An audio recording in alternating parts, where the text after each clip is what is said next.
was great.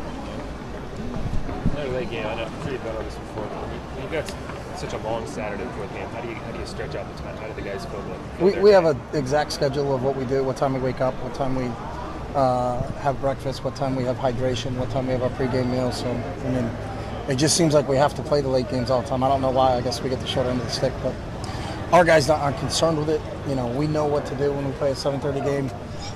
Just like our schedule is different when we play a noon game. But we have schedules in place for every game, no matter what time they ask us to kick it off. So. Is there downtime for them? Are they doing football all the time, the whole day, or is there? No, I mean it's just like a normal Friday. A normal Saturday. You know, we have certain meetings, and that's all we do on Saturday. But we don't fill it in with extra time because we do the same things we do on every time. It's just we kick off a little bit later.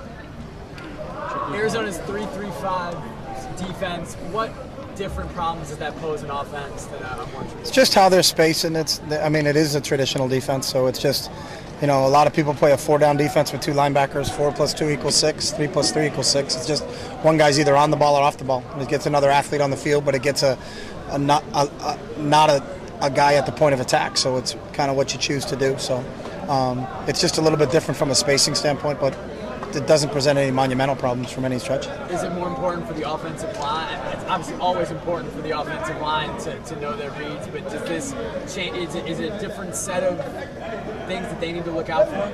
No, I mean it's just making sure we got the right assignments and we know where we're going to. But we faced 2 odd defenses so far and 1 4-down defense so far, so they're more similar to Fresno and Arkansas State than they are to Tennessee Tech. So.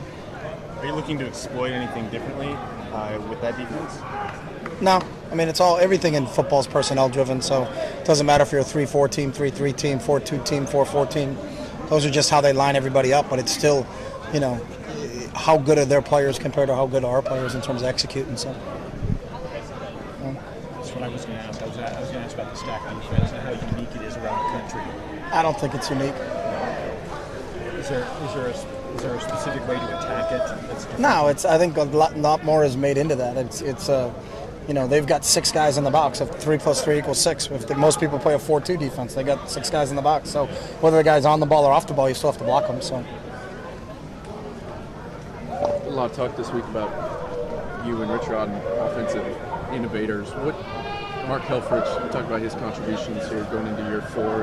It seems sort of like an out-of-the-box hire initially just because he didn't have experience in the spread. But what has he kind of meant to you in this offense last few years? Well, I would disagree with an out-of-the-box hire. I think you want to hire the best coaches out there, and I don't think you want to hire people just because they know one offense or know another offense. I think, you know, we hired Helf because he's extremely intelligent and he's a great football coach. So I never looked at that as an out-of-the-box hire, just like I didn't look at hiring Scott Frost as our wide receiver coach, even though he's never coached receivers, but he's played quarterback and played defensive back in the NFL. I thought he was immensely qualified to be our wideout coach, just like I thought Helf was qualified to be our offensive coordinator. What about, talked a lot at the beginning of fall camp about the staff continuity. I mean, you guys have all been here now that you're going on your 4th year. How important is that and how contributing, you know, to the success you guys have had? I think it contributes because everybody's on the same page. You don't have to spend time coaching coaches. You know, we're all working for the same goal, same aspirations. We all understand exactly what we're going to do. Our meetings are a lot shorter. You know, we don't have to spend time of where are you going to be when you're doing this drill. You know, we all understand how we work and everybody's got a good feeling for each other. So I think it makes things flow a lot easier. And obviously we're all aligned and you know, with the same goals. Same vision for what this football program should look like. Back in fall camp, you were up in the 160 to 180 repetition mark. Is that kind of where you are now in practice as we really get into Well, it's different now because we have offense and defense going at the same time. So if you put both of them together, we're probably over 200 a week.